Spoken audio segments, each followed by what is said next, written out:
শরীয়তপুরের কীর্তিনাশা নদীর তীরে গ্রামের এই হাটে শত বছর ধরে কবুতর ক্রয় বিক্রয় হচ্ছে। দূর দূরান্তের মানুষ শখের কবুতর ক্রয় বিক্রয় করার জন্য ওই হাটে ছুটে আসেন। শরীয়তপুরের নড়িয়ার পদ্মা নদী হতে কীর্তিনাশা নদী প্রবাহিত হয়েছে।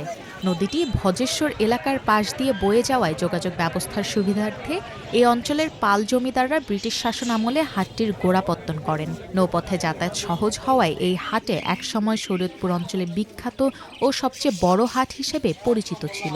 নানা কৃষিপণ্য ও দৈনন্দিন ব্যবহারের পণ্য সামগ্রী ছাড়াও হাটে শত বছর ধরে নানা প্রজাতির কবুতর বিক্রি করা হয়।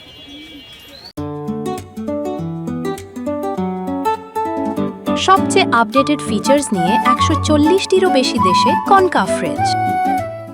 শরীয়তপুরের নড়িয়া, ভেদরগঞ্জ সদর উপজেলা ও মাদারীপুরের কালকিনি সদর ও শিবচর উপজেলার বিভিন্ন এলাকার ক্রেতা বিক্রেতা ওই হাটে কবুতর ক্রয় বিক্রয় করতে আসেন।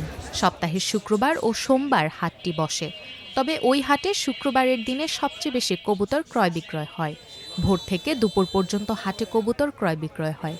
প্রতি সপ্তাহে ২ দিনের হাটে অন্তত ৩০ থেকে ৪০ লাখ টাকার নানা প্রজাতির কবুতর ক্রয় বিক্রয় হয়। সেই সাথে হাটটিতে কবুতরের খাদ্য ও কবুতর লালন পালনে বিভিন্ন ধরনের খাঁচা বিক্রি করা হয়। আমাদের ভুজেশ্বর বাজারে ঐতিহ্য ভুজেশ্বর বাজারে কবুতরের দোকান। এই দোকানের সকাল ৭টা থেকে রাত ১১টা পর্যন্ত খোলা থাকে। শুক্রবার হাট, বড় হাট। এই হাটে অনেক কবুতর বেচা কিনা হয়। আজকে আমার দোকানে নিচে ১৫০০ টাকা জোড়া, উপরে আছে ৫,৫০০ টাকা জোড়া। আমি আজকে ৪০ বছর ধরে এই কবুতরের দোকানদারি করি, ঠিক আছে। অথবা ঢাকার তো এই দেশে বেচা কিনা করি, এই দেশে তো ঢাকা নিয়ে বেচা কিনা করি।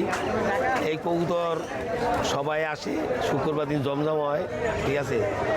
কেউ পালতে নেয়, কেউ খাইতে নেয়, ঠিক আছে। এই বাজি বর্তমানে হাটটা জমজম। অথবা ভুজেশ্বর বাজার অনেক বিখ্যাত হাট, বড় হাট, ঠিক আছে। শরীয়তপুর জেলার ভিতরে বড় হাট এটা।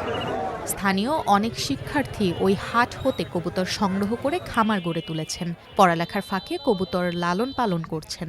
পড়াশোনার পাশাপাশি কবুতর পালন করে আয়ও করছেন তারা।